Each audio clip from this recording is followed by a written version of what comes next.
आइए जानते हैं आज के प्रमुख अंतर्राष्ट्रीय खबरों को। उससे पहले एक नजर आज की हेडलाइंस पर। सच्ची लीडरशिप दशकों में मापी जाती है। आपके योगदान के लिए धन्यवाद। धर्मेंद्र प्रधान के इस्तीफे पर बोले किरण रिजिजू। फ्रांस के जंगल में लगी आग बुझाने उतरा विशाल कार्गो विमान। ईरान ने मानवाधिकारों के मुद्दे पर ईयू पर दोहरेपन का आरोप लगाया। नाविकों की जान और सुरक्षा के लिए पूरी तरह प्रतिबद्ध ईरान। हूतियों की मिसाइलों से दहला सऊदी जीजान और यानबू पर हमले। ट्रंप के नए झटके से क्या भारत की मुश्किलें और बढ़ेगी? ईरान की सीक्रेट यूनिट 700 पर बड़ा खुलासा। नाव के जरिए ब्रिटेन में घुसे जासूस। जेलेंस्की ने बढ़ाई पुतिन की टेंशन। यूक्रेनी सेना के पास होंगे 10,000 किमी तक मार करने वाले ड्रोन। 23 साल बाद पति ने तोड़ा रिश्ता। 65 साल की एक्ट्रेस ने क्यों नहीं रचाई दूसरी शादी? कॉमनवेल्थ गेम्स शुरू होने से पहले मेडल पक्का हो गया था। लवलीना ने कहा, यह मेरे लिए भी चौंकाने वाली खबर। देश भर में छात्रों के विरोध प्रदर्शन के चलते धर्मेंद्र प्रधान ने केंद्रीय शिक्षा मंत्री के पद से इस्तीफा दे दिया है। उनके इस्तीफे के बाद केंद्रीय मंत्री किरण रिजिजू और बीजेपी अध्यक्ष नितिन नवीन समेत कई नेताओं ने अपनी प्रतिक्रिया दी है। किरण रिजिजू ने शिक्षा व्यवस्था में योगदान के लिए उनका शुक्रिया अदा किया। वहीं नितिन नवीन ने निस्वार्थ भाव से काम करने के लिए धर्मेंद्र प्रधान को धन्यवाद कहा। किरण रिजिजू ने धर्मेंद्र प्रधान के साथ फोटो शेयर करते हुए लिखा, सच्ची लीडरशिप दशकों में मापी जाती है और धर्मेंद्र प्रधान जी का सफर पब्लिक लाइफ और स्टूडेंट वेलफेयर से जिंदगी भर जुड़े रहने का सबूत है। यूनियन कैबिनेट में उनके साथ काम करते हुए मैंने भारत के एजुकेशन इकोसिस्टम को मजबूत करने और हमारे लाखों युवा स्टूडेंट को हर फैसले के सेंटर में रखने के लिए उनका सच्चा डेडिकेशन देखा है। फ्रांस ने जंगलों में लगी आग को बुझाने के लिए खास तौर से तैयार किए गए एक बड़े कार्गो विमान का इस्तेमाल शुरू किया है। इस विमान के जरिए केमिकल फ्लेम रिटार्डेंट गिराकर आग पर काबू पाने की कोशिश की जाएगी। जंगल में लगी आग की वजह से फ्रांस में अब तक लाखों लोग प्रभावित हुए हैं। बड़ी संख्या में लोगों को रेस्क्यू करना पड़ा है। सेना और कई एजेंसियां आग पर काबू पाने और लोगों को राहत पहुंचाने में जुटी है। के मुताबिक फ्रांस के गृह मंत्री लॉरेट नूनेज ने बताया कि विशाल F-14M विमान उस अभियान में शामिल होगा। ईरान के विदेश मंत्रालय के प्रवक्ता इस्माइल बघाई ने यूरोपीय संघ पर दोहरेपन का आरोप लगाया है। उन्होंने कहा कि ईरान को लेकर मानवाधिकारों की जो चिंताएं ईयू जताता है, वे देश पर होने वाले सैन्य हमलों के लिए ईयू के समर्थन, जैसा कि उन्होंने बताया, के साथ मेल नहीं खाती। बघाई ने एक्स पर एक पोस्ट में ईयू की विदेश नीति प्रमुख काजा कैलास की उन टिप्पणियों का जवाब दिया है, जिनमें उन्होंने ईरान को लेकर ईयू के मानवाधिकार चिंताओं का जिक्र किया था। समुद्री सीमा में घुसते समय मोजाम्बिक के झंडे वाले एक जहाज पर हमला हुआ, जिसमें 28 भारतीय नागरिक सवार थे। भारत में ईरान के राजदूत डॉक्टर मोहम्मद फताली ने बताया, इस्लामिक रिपब्लिक ऑफ ईरान की समुद्रिक सीमा में प्रवेश करते समय जहाज पर दुश्मन ने हमला किया। घटना के तुरंत बाद जहाज ने ईरानी कोस्ट गार्ड को मदद के लिए संदेश भेजा। इसके जवाब में ईरान के संबंधित समुद्री और बचाव अधिकारियों को बिना किसी देरी के घटनास्थल पर भेजा गया और तुरंत बचाव अभियान शुरू किया गया। ईरानी अधिकारियों की तेज समन्वित और बेहद पेशेवर कार्रवाई के कारण जहाज पर सवार सभी क्रू सदस्यों, जिनमें 28 भारतीय नागरिक भी शामिल थे, सभी को सुरक्षित बचा लिया गया और वे सभी स्वस्थ हैं। यह ऑपरेशन एक बार फिर दिखाता है कि इस्लामिक रिपब्लिक ऑफ ईरान सभी नाविकों की जान और सुरक्षा की रक्षा के लिए पूरी तरह प्रतिबद्ध है, चाहे उनकी राष्ट्रीयता कुछ भी हो।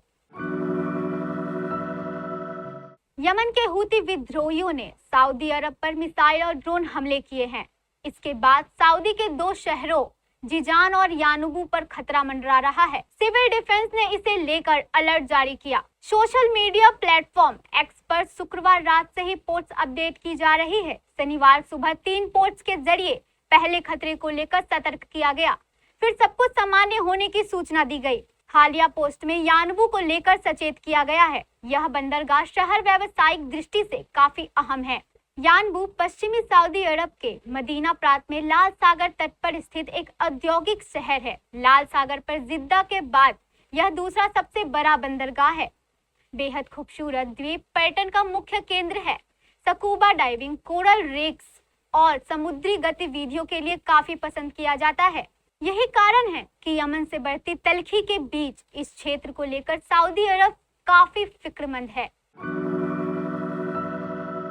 अमेरिकी राष्ट्रपति डोनाल्ड ट्रंप ने शुक्रवार को भारत समेत लगभग 60 देशों पर 10 से 12.5% का टैरिफ लगाने का ऐलान किया है।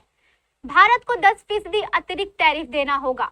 ट्रंप प्रशासन का कहना है कि ये देश अमेरिका को उन सामानों का निर्यात कर रहे हैं जो जबरन मजदूरी करवाकर बनाए गए हैं। ट्रंप प्रशासन ने इसे मानवाधिकार हनन का मामला मान रहा है। इसी हफ्ते ट्रंप ने जेनेरिक दवाओं के आयात पर 2028 से 100% और आगे जाकर 200% तक टैरिफ लगाने की मंशा भी जता दी। इससे भारत की फार्मा कंपनियों में चिंता की लहर है, क्योंकि भारत अमेरिकी बाजार को जेनेरिक दवाइयां सप्लाई करने वाला सबसे बड़ा सप्लायर है।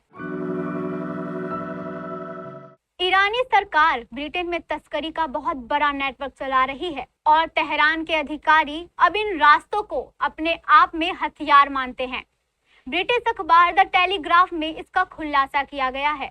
इस ऑपरेशन को कुदर्स फोर्स की तस्करी और लॉजिस्टिक शाखा यूनिट 700 चला रही है। ब्रिटेन ने 2024 में इस यूनिट पर प्रतिबंध लगा दिए थे, क्योंकि यह यूके और दूसरे देशों को अस्थिर करने वाली गतिविधियों में मदद कर रही थी।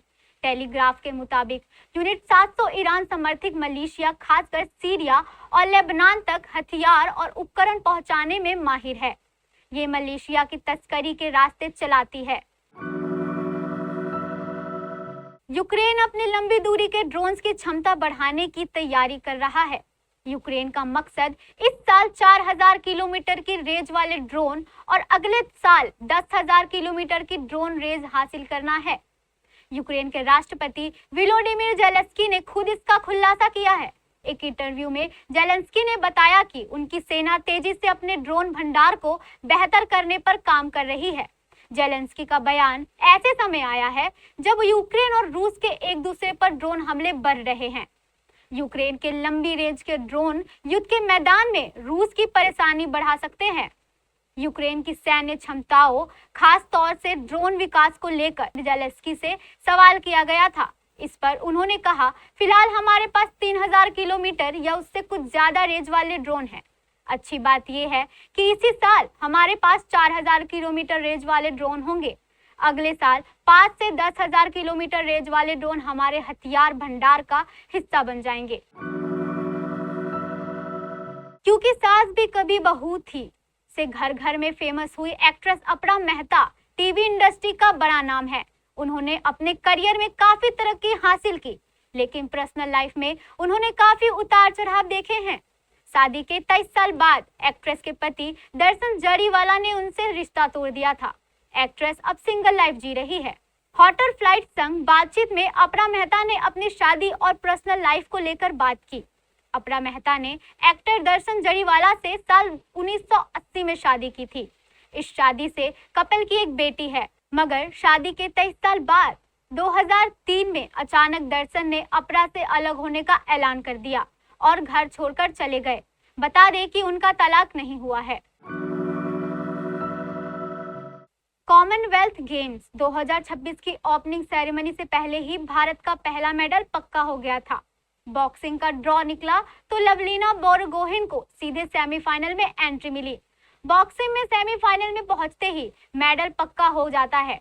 सेमीफाइनल में हारने वाले दोनों बॉक्सर को ब्रॉन्ज मेडल दिया जाता है।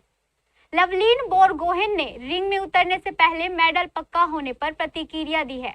उन्होंने कहा, यह मेरे लिए भी चौंकाने वाली खबर है। मुझे इतनी जल्दी सेमीफाइनल में पहुंचने की उम्मीद नहीं थी, क्योंकि पिछले 2 कॉमनवेल्थ गेम्स में मुझे कोई मेडल नहीं मिला था और पिछली बार मुझे 4 या 5 मुकाबले लड़ने पड़े थे।